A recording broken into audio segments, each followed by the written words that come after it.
Assalomu alaykum. Ushbu videoda sizga tradingdagi 14 ta eng mashhur texnika va strategiyalarni qisqa vaqtda o'rgataman. Videoni oxirigacha ko'rsangiz sizga professional bepul trading kursini ham sovg'a qilaman.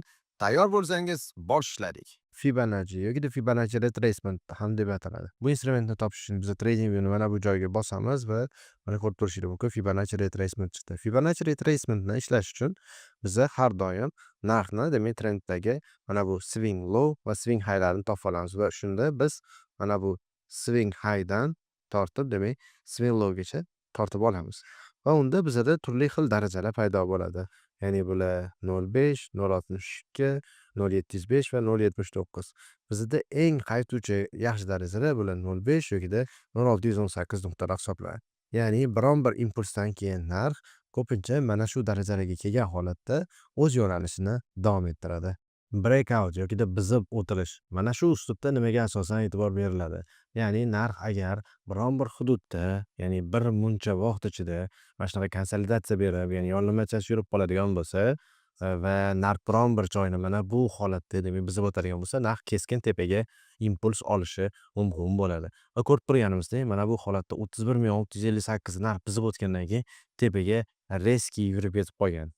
Xo'p, treyderlar buni qanaqa yo'lda ishlatishadi? Treyderlar mana shu zonani chizib olishadi, ikkita zonani, ya'ni qarama-qarshilik va qo'llab-quvvatlash zonalarini. Agar qarama-qarshilik zonasini narx buzib o'tadigan bo'lsa, mana shu joydan, demak, o'z savdolarini ochishligi mumkin bo'ladi. Elliott waves yoki Elliott to'lqinlari. Demak, Ralph Elliott bu nazariyani, demak, o'ylab topgan va bu nazariya bo'yicha narxlar 5 ta to'lqin bo'yicha harakatlanadi.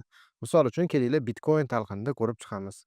Mana bu joyda, demak, birinchi to'lqin, mana bu ikkinchi to'lqin, mana bu uchinchi to'lqin, mana bu to'rtinchi to'lqin va mana bunisi esa, demak, bizda 5-chi to'lqin bo'lib ishlab kelishi mumkin. Va mana shu Elliott to'lqinlarini chizishda biz ayrim qoidalarga amal qilishimiz kerak. Misol uchun, birinchi qoida. Mana bu ikkinchi to'lqin, mana bu birinchi to'lqinni minimumini buzib qo'yish kerak emas. Keyingi qoida. Mana bu to'rtinchi to'lqin birinchi to'lqinni maksimumini dan, demak, pastga tushib ketishi kerak emas. Undan keyin qo'shimcha yana bir tasdiqlar bor. Ya'ni bu uzun to'lqin, bu uchinchi to'lqin bo'lib ishlab keladi.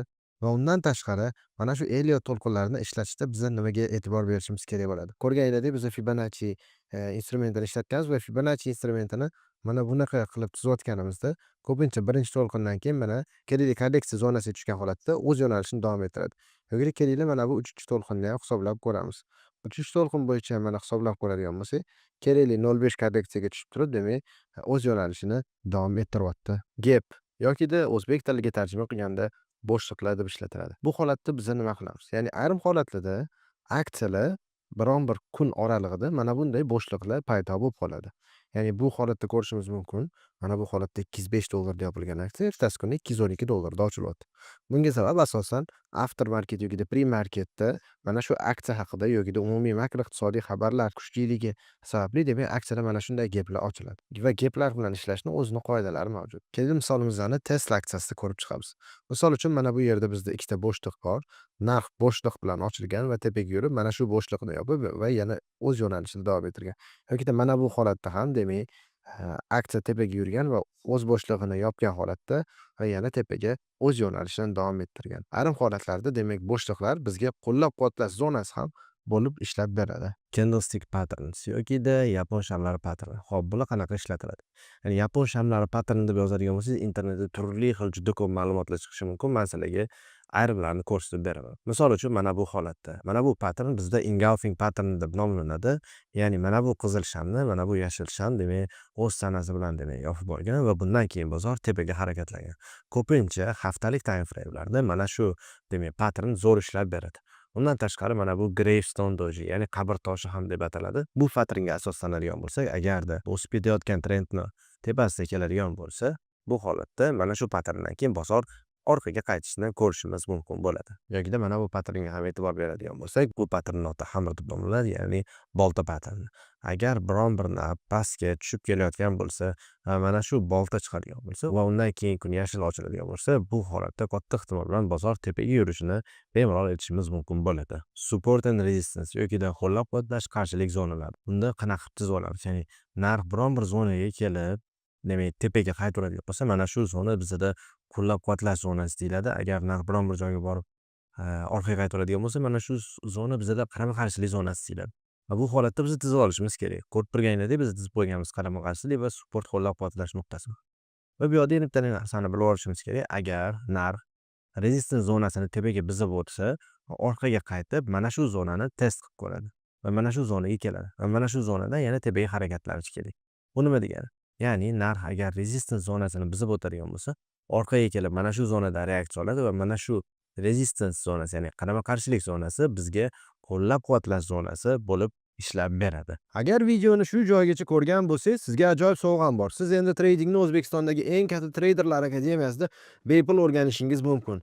Biz 2025-yil 20-fevral kuni yangi bepul trading kursimizga start beryapmiz. Unda iloji boricha ko'proq odamlar real savdo qila oladigan va boshlanishda oz bo'lsa-da o'z daromadlariga ega bo'ladigan qilib tayyorlamoqchimiz. Darslar 4 yildan ortiq tajribaga ega professional treyder, mening yaqin do'stim Ma'mur Bahromov tomonidan olib boriladi. Xavotir olmang, sizga kursda hech qanaqa qo'shimcha darslik yoki mahsulotimizni sotib olishga majburlamaymiz. Hammasi real bozorda o'zimiz qilgan savdolar asosida hech qanday razgon va slivlarsiz joz usullarda o'rganasiz. Darslarda qatnashish uchun siz shu video ostiga video haqidagi qisqacha fikringizni yozib, video opsiyasidagi havola orqali ro'yxatdan o'tsangiz bo'ldi. Siz jonli darslar bo'ladigan yopiq Telegram guruhga qo'shilish uchun havolani qo'lga kiritasiz.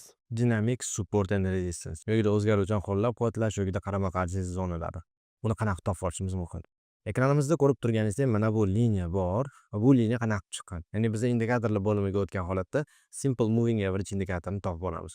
Bu indikator ko'p holatlariga bizda demak qo'llab-quvvatlash yoki qarama-qarshilik zonalari bo'lib ishlab keladi va bu holatda ko'rishimiz mumkinki biz 100 lik moving average ishlatganmiz.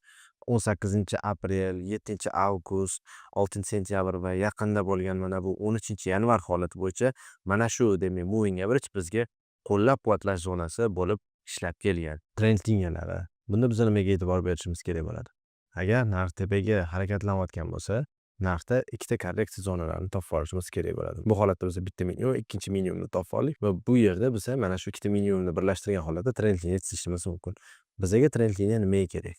Agar narx mana shu trend liniya ostida yurib, mana shu trend liniyani buzib o'tadigan bo'lsa, ko'p holatlarda mana shu trend liniyaga retest bergan holatda pastga qulashni boshlaydi. Yokida mana bu holatni ko'rishimiz mumkin. Bu holatda biz shuncha trend liniya chizganmiz va mana shu trendni narx buzib o'tgandan keyin reski tepaga yurib ketgan. Va trend liniyani o'ziga yarasha chizish qoidasi bor. Agar trend tepaga o'sayotgan bo'lsa, biz pastdan tepaga trend liniya chizamiz. Agar narx pastga tushayotgan bo'lsa, biz tepadan pastga trend liniyani tortib chizishimiz mumkin bo'ladi. Gann charts yoki Ganna chartlari. Xo'p, bu narsada biz nimaga e'tibor berishimiz kerak?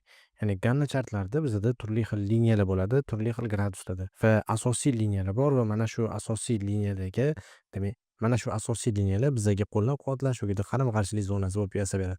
Misol uchun mana bu yerda demak, qo'llab-quvvatlash zonasi bo'lib bergan, mana bu ikkita, uchta joyda qarama-qarshilik zonasi bo'lib bergan. Agar narx mana bu tepadagi liniyalarning ichida bo'ladigan bo'lsa, demak, narx kuchli trend ostida bo'ladi. Pastdagi liniyalarning ichida bo'ladigan bo'lsa, narx kuchsizroq trend ostida bo'ladi. Gannani kerakli chizishni man sizlarga ko'rsatib beraman. Birinchi mana bu narsalarni o'chirib turamiz. Xo'p, Gannani chizish uchun bizga struktura bo'yicha swing high va swing low'lar kerak bo'ladi. Ko'rib turganimizdek mana bu swing high, mana bu esa swing low.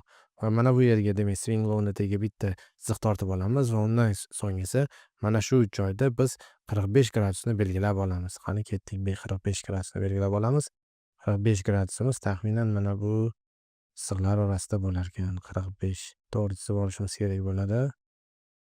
45 gradusni mana chizib oldik va mana bu joydan esa Ganfenni tanlab olib 45 gradusga to'g'rilab olamiz. 45 gradusga to'g'rilab oldik va ko'rib turganimizdek biz Gannani mana shu yo'lda chizib olishimiz mumkin bo'ladi. Momentum indikatorlar. Bular bizga bozor trendini aniqlashga yordam beradi. Ya'ni bozor kuchli trend hosil qilganda mana shunga o'xshagan indikatorlar bozorga kirish va chiqish nuqtalarini zo'r qilib ko'rsatib beradi. Misol uchun MACDga e'tibor beradigan bo'lsak, bizda ko'k chiziq bo'ladi. Agar mana shu ko'k chiziq tepaga kesib o'tadigan bo'lsa, olovrang chiziqni bizga bu buy signal hisoblanadi. Agar ko'k chiziq olovrang chiziqni pastga kesib qo'ysa, bu esa biz uchun sell signal hisoblanadi. Ikkinchisi moving average, o'rta harakatlanuvchi chiziqlar. Mana shu moving average'lar nimaga e'tibor berishimiz kerak? Agar narx moving average'ni tepaga bizib o'tadigan bo'lsa, bu bizga bullish trendni ko'rsatib beradi.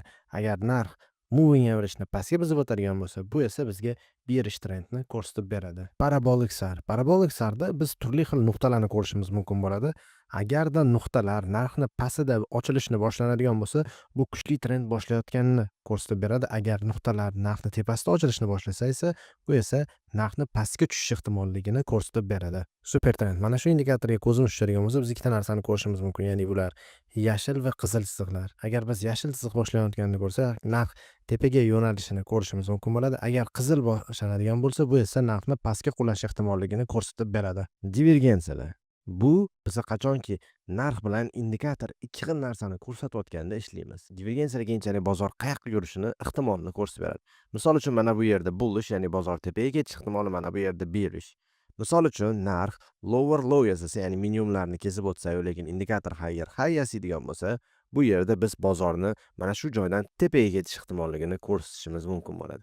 Yokida buni teskarisi, agar narx higher high yasasa-yu, lekin indikator lower low'ni ko'rsatsa, bu yerda esa bozor keyinchalik pastga qulashini ehtimolligini ko'rsak bo'ladi. Keling, misollarda ko'rib chiqamiz.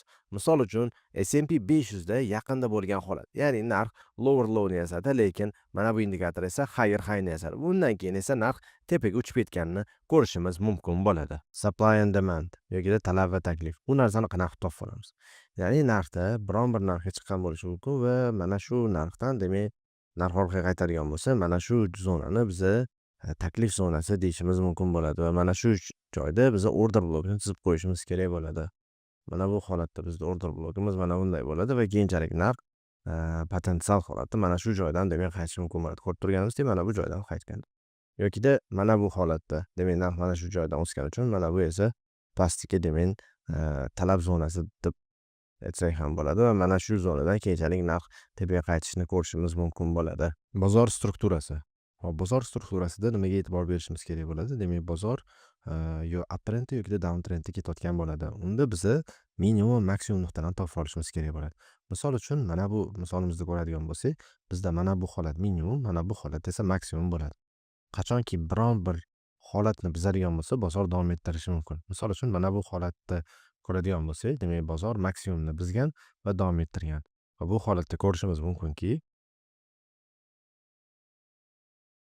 demak, minimum, maksimum, minimum va tepaga yana chiqib ketgan. Bu holatda biz mana shu joyda biz mana bu joyni low, mana bu joyni high, mana bu joyni higher low, mana bu joyni higher high, higher low va higher high deb, demak, davom ettirib ketsak bo'ladi. Bu holatda bizda bozor tepaga o'sayotgan bo'ladi. Keling, endi bozor tushayotganda qanaqa holatda bo'lishini ko'rib chiqamiz. Mana bu misolimizga e'tibor beradigan bo'lsak, bu yerda bizda high, mana bu joyda esa low. Highni buzib o'ta olmadi, lowni buzdi, highni buzib o'ta olmadi, lowni buzdi. Bu holatda ko'rishimiz mumkinki, bizda high, low, lower high, lower low, lower high va lower lowni ko'rsatib beryapti. Va mana bu joydan keyin esa bozor uptrendga o'tganini ko'rishimiz mumkin bo'ladi. Boss yogida cho'chib bilan kelinglar osonroq tilda o'rganib olamiz. Demak, ko'rganimizdek, bozor biron bir trend ostida harakatlanadi. Bu holatimizni ko'radigan bo'lsak, bizda downward trend. Xo'p, qani chizib olamiz. Mana buyimiz high, mana buyimiz low, qancha time frame'da ko'radigan bo'lsak, mana bu. Mana shu holatda, demak, ketyapti. Mana bu holatdan keyin, demak, bu holatni buzib o'tgan. Xo'p, bizda mana bu holatda, demak, uptrend ketayotgan bo'lgan va uptrendda mana bu joyda buzib qo'yilgan. Mana shu joyimiz bizda cho'ch deb ataladi. Ya'ni bizda uptrendga ketayotgan narsa downward trendga aylangan. Mana bu holatda bizda davom etib ketishi esa boss deb ataladi. Ya'ni boss bu trendni davom etayotganini ko'rsatib beradi. Cho'ch esa mana shu trendni boshqa trendga o'zgarganini. Misol uchun mana bu holatda ham bizda, demak, cho'ch bo'lgan. Ya'ni bizda trend tepaga uptrendga o'zgargan. Mana bu holatda esa pastga ketayotgan trend davomiy o'zgarib borgani uchun bu holatni biza boss deb ataymiz. Treyderlar bu holatni qanaqa ishlatadi? Biza bu holatda agar upward trend downward trendga o'zgarganini ko'rib va cho'chni ko'radigan bo'lsak, keyinchalik agar biz mana bu nuqtalarda olgan bo'lsak, biza tepadagi mana bu maksimumni buzmasdan oldin sotib yuborib foydamizni olishimiz kerak bo'ladi. Yokida agar downward trend uptrendga o'zgargan bo'lsa, orqaga qaytganda mana bu minimumlarga yaqin biz sotib olish rejasini tuzishimiz kerak bo'ladi. Aystor strategiyaga qolib ketgan bo'lsa, izohlarda yozib qoldiring.